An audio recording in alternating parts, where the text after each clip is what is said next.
Olá, sou Fábio Medina Osório, advogado, professor de Direito Administrativo.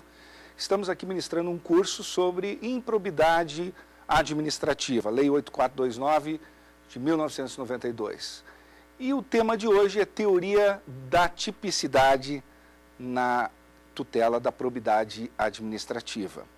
Gostaria de apresentar inicialmente os alunos que nos prestigiam, o Aislan, a Lúcia e a Alessandra. E agradecer a presença e prestígio que emprestam ao programa.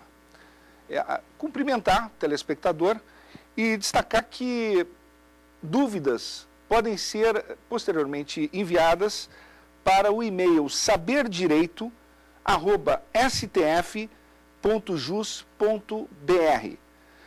Por favor, especifique o seu nome, o professor titular da matéria e a dúvida que requer o esclarecimento.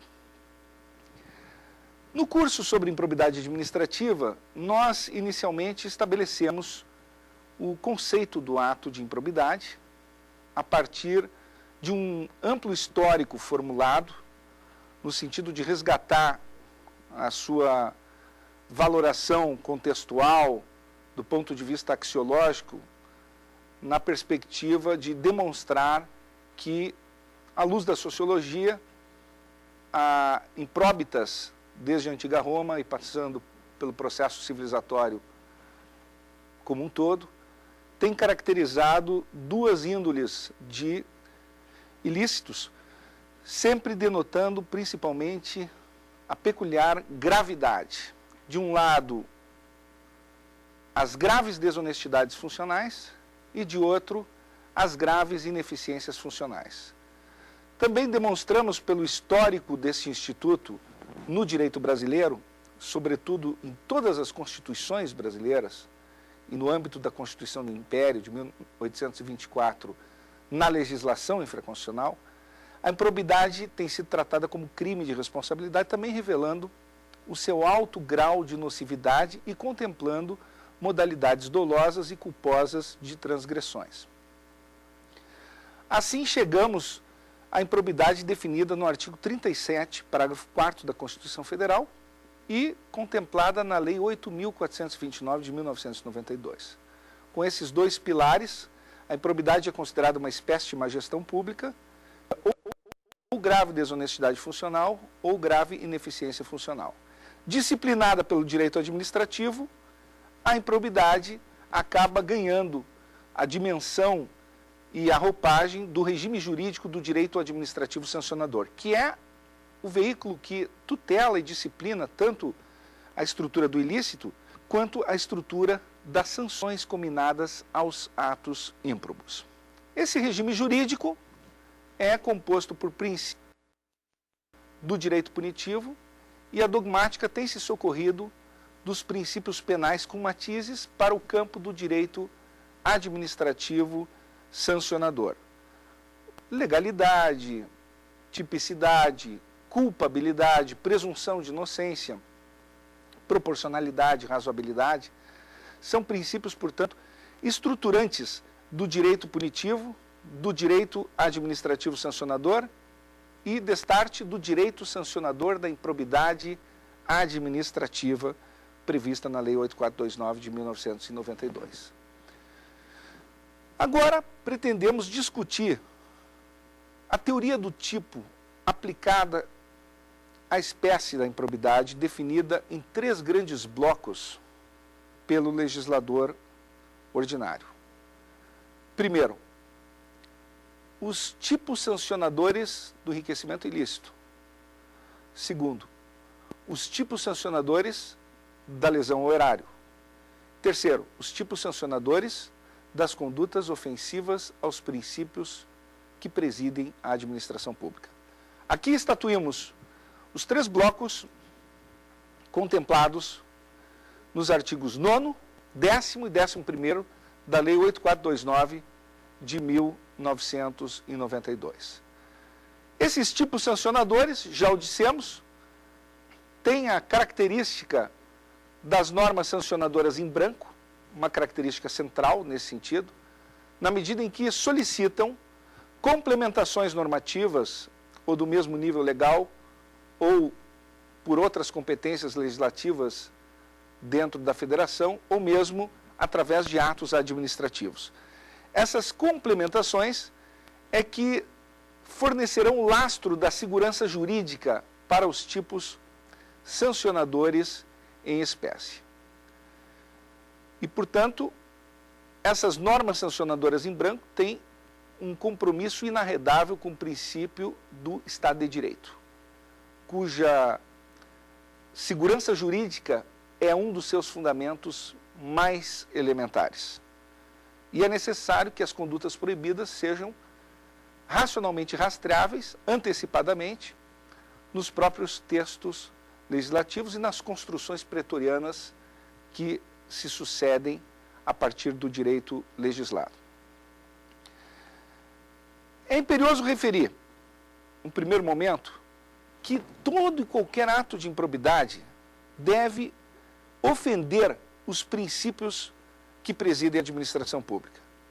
Portanto, num grau de especialização, poderíamos, na verdade, começar pelos atos de improbidade ofensivos aos princípios que regem a administração pública, princípios constitucionais da administração pública, e alcançar os atos de improbidade que, ofendendo esses mesmos princípios constitucionais da administração pública, também lesam o erário, e depois atingindo aquele bloco que diz respeito aos atos de improbidade, que, ofendendo os princípios da administração pública, independentemente de lesarem ou não o erário, mas geralmente lesando, causam um enriquecimento ilícito ao agente público, proporcionam um enriquecimento ilícito. Portanto, a premissa do ato de improbidade é no sentido de que deva ofender os princípios norteadores da função pública, da administração pública. Repito, a ofensa aos princípios por si só não basta. É necessário ofender dispositivos que complementem as normas sancionadoras contempladas no artigo 11 da Lei de Improbidade. Do contrário, haveria uma erosão preocupante do princípio da segurança jurídica. Portanto, nós estamos tratando de cláusula geral no caput e de dispositivos que são contemplados nos incisos do artigo 11, que prevê essa modalidade da improbidade, que dispensa, de um lado, a lesão ao erário. Pode haver improbidade sem lesão ao erário, e pode haver improbidade sem enriquecimento ilícito. Nem lesão ao erário, nem enriquecimento ilícito, mas uma conduta ímproba, revestida da gravidade, caracterizada ou pela desonestidade intolerável ou pela ineficiência intolerável, e vulnerando dispositivos legais ou normativos que integram o próprio tipo sancionador, qual seja, ou o caput do artigo 11, ou seus respectivos incisos.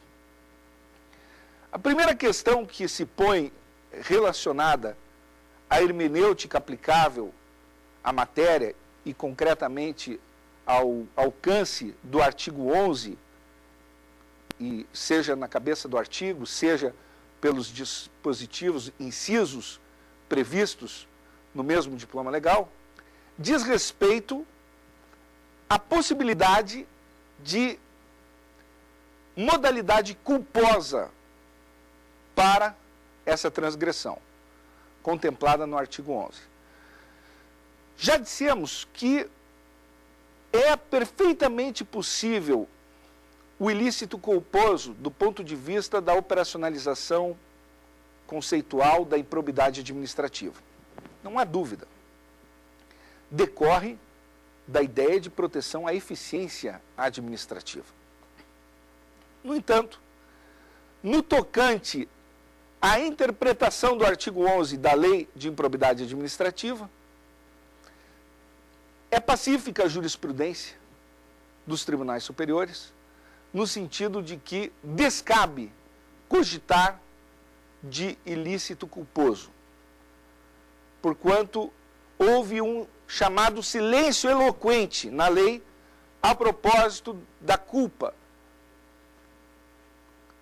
autorizando essa modalidade de ilícito tão somente nas hipóteses do artigo 10, que pressupõe lesão ao erário. É improbidade com lesão ao erário, qualificada pela lesão ao erário.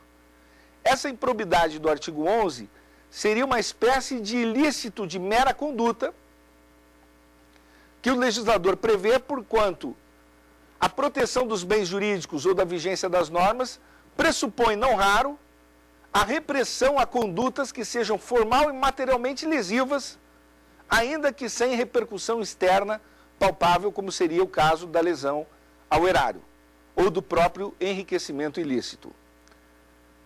Proíbe-se a prevaricação lato sensu, os favorecimentos no setor público, independentemente da obtenção de vantagens indevidas, seja de índole patrimonial, política. Proíbe-se a persecução de interesses públicos distintos daqueles previstos na regra de competência.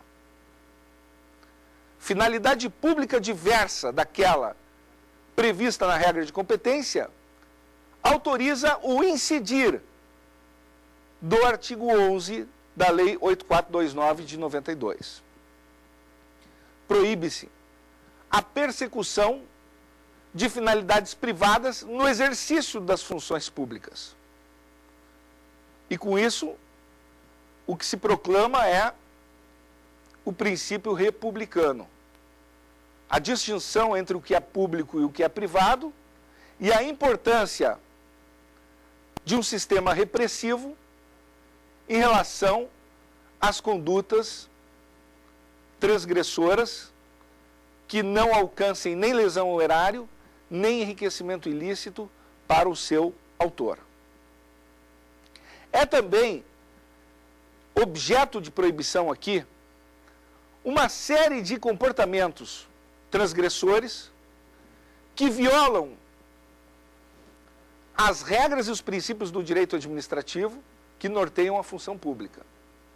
É o caso da inobservância do princípio da publicidade administrativa, quando ele deve ser observado e tem vital importância para o funcionamento das instituições.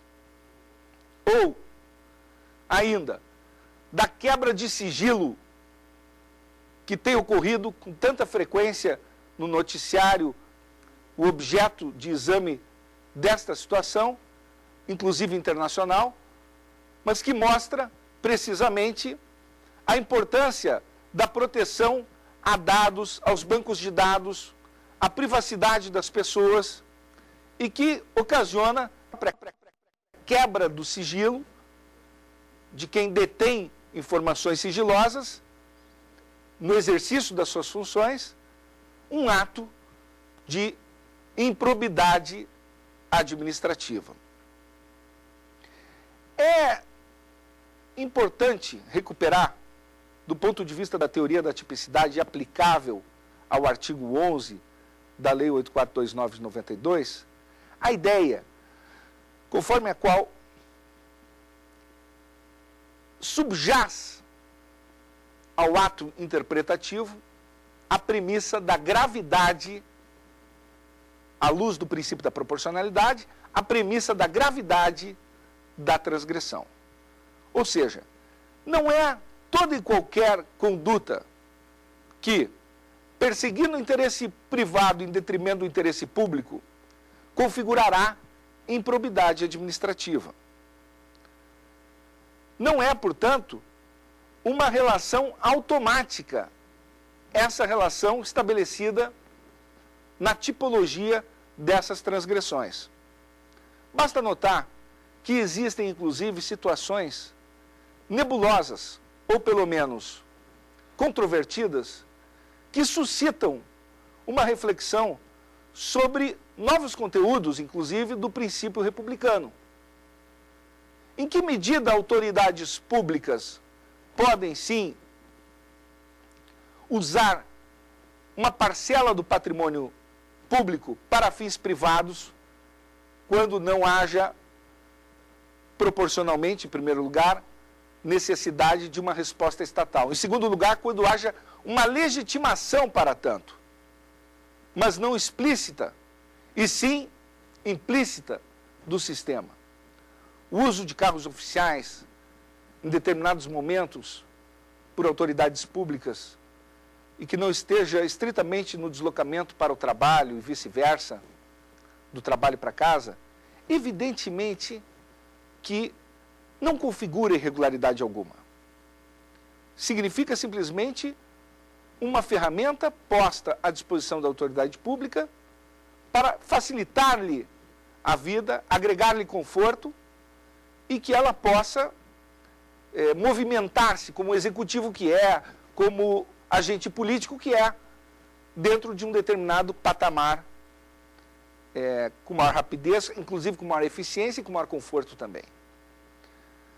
Quando se tem, apenas relembrando alguns tópicos assim, aparentemente problemáticos, um agente público que esteja ameaçado pelo exercício das suas funções, ele necessita segurança 24 horas. O Estado acaba investindo para que aquelas pessoas acompanhem o agente público, inclusive nas suas férias, inclusive em determinados momentos da sua vida, que não guarda relação estritamente com movimentação do agente público no trabalho, e sim, eventualmente, até mesmo no lazer. E a finalidade pública resguardará, então, a finalidade privada. Mas ainda que se considere, eventualmente, que haja uma censura sobre determinadas modalidades comportamentais que impliquem o uso de patrimônio público para fim privado, o uso de servidores públicos para uma tarefa particular, certamente não é o campo da Lei 8.429/92 que vai resolver este tema, equacionar o problema, se é que existe um problema, em determinados momentos a absorção dessas situações pelo sistema é perfeitamente natural, sem que haja contraste com o princípio republicano. Mas, pela última ratio que caracteriza a lei de improbidade administrativa, não será ela o ambiente e o instrumento adequado para solucionar impasses aparentes desta natureza. Portanto, o requisito da proporcionalidade e, sobretudo aqui, o da razoabilidade, que o Supremo tem entendido como sendo um princípio imanente ao devido processo legal e que faz com que a realidade e as normas jurídicas devam conectar-se intimamente. Soluções não podem ser encontradas ou construídas fora de parâmetros de normalidade, daquilo que se presume como legítimo no cotidiano de uma sociedade. Desse modo, é importante resgatar essa visão comprometida com os princípios que norteiam o regime jurídico da improbidade administrativa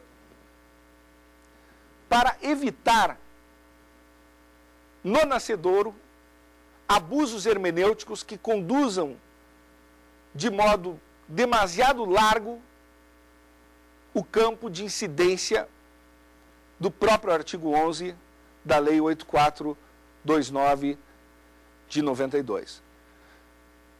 E assim sendo, essas mesmas premissas se aplicam, desde logo, a uma especialização do próprio artigo 11, que é o artigo 10, que trata dos atos de improbidade que causam lesão ao erário. Evidentemente que o pressuposto aqui é, fora de dúvidas, a ofensa aos princípios norteadores da administração pública, com um elemento especializante que é a lesão ao erário. A lesão ao erário é um balizador para a configuração de um tipo que se desdobra em várias condutas, seja através da cabeça do artigo, seja através dos seus incisos, e que tem por foco a proteção do patrimônio público material. Além do patrimônio público imaterial, também o patrimônio público material. Portanto, há uma dúplice proteção. O objeto central da lei de improbidade é a proteção do patrimônio público imaterial, mas, dependendo do grau de especialização da conduta, ela pode atingir também o patrimônio público material. E aqui, evidentemente, há que se observar de modo imperioso que a lesão deve adquirir significância jurídica. A lesão não pode ser insignificante por si só. O princípio da insignificância, conquanto tenha merecido repúdio em algumas decisões do Superior Tribunal de Justiça, na sua maior parte, a Corte tem assimilado e absorvido a ideia do princípio da insignificância, assim como ele é operado no âmbito penal para os crimes contra a administração pública. O peculato admite. O ato de improbidade necessariamente também deve admitir. E esse princípio, que tem origens num teórico penal chamado Klaus Roxin, ele trabalha a partir do postulado da proporcionalidade, a correlação entre a conduta formalmente ofensiva e os valores abrigados na norma repressiva. Valores estes que devem ser atingidos pela conduta transgressora, sob pena de, em não o sendo, desqualificarem materialmente o tipo sancionador. E aqui, forçoso relembrar, a teoria do tipo, ela abarca esse estágio dúplice que diz respeito à tipicidade material e à tipicidade formal. A tipicidade formal é a adequação da conduta à norma proibida, mas a tipicidade material é a violência perpetrada contra o bem jurídico tutelado pela norma ou contra o valor subjacente à vigência da norma. Numa perspectiva funcionalista ou numa perspectiva garantista. De tal sorte que esse princípio da insignificância, correlacionado com o princípio da proporcionalidade, que guarda íntima relação com o Estado democrático de direito, merece ser aplicado para o campo da tutela da improbidade lesiva ao erário. Até mesmo porque a movimentação da máquina pública gera um custo e deve ensejar uma reflexão sobre relação custo-benefício. Máquina fiscalizadora, máquina judiciária, reparação ao erário. É verdade que pode ocorrer casos em que a transgressão careça de uma fiscalização e de uma intervenção estatal repressiva, mesmo não gerando lesão ao erário e mesmo não ensejando enriquecimento ilícito, como referi anteriormente. Mas para estas hipóteses, a nota da gravidade se desenha de uma maneira ainda mais exigente. Porquanto, se a conduta não lesou patrimônio público material e nem ensejou enriquecimento ilícito, é necessário um percurso muito mais oneroso para o acusador ou o julgador, no sentido da demonstração de que aquela conduta merece a incidência da Lei 8429/92. No tocante ao paralelo entre situações que não sejam enriquecimento ilícito, nem sejam lesão ao erário, mas sejam lesão aos princípios. Basta notar, curiosamente, o que a lei determina no seu artigo 12 quanto ao patamar da multa civil. Quando se trata da transgressão prevista no artigo 9º, que é o enriquecimento ilícito, a multa ela é calculada 3 vezes o valor do acréscimo patrimonial. Até 3 vezes o valor do acréscimo patrimonial. Quando é por lesão ao erário, artigo 10, a multa é calculada até 2 vezes o valor do dano. Ou seja, se pressupõe que tem um montante significativo em jogo. Porque quando é no artigo 11, em que não tem nem lesão ao erário, nem enriquecimento ilícito, a multa é até 100 vezes o valor da remuneração percebida pelo agente. Ora, nós estamos imaginando aqui, portanto, uma situação de gravidade ímpar, inclusive podendo gerar danos morais difusos. Porque o próprio dispositivo do artigo 11, que repercute no artigo 12, inciso 3º, fala em reparação do dano e não se trata de dano material ali. É possível buscar a reparação do dano por conduta que transgrida o artigo 11 da Lei de Improbidade Administrativa. E no tocante ao artigo 10, portanto, é fundamental ter presente a importância estratégica,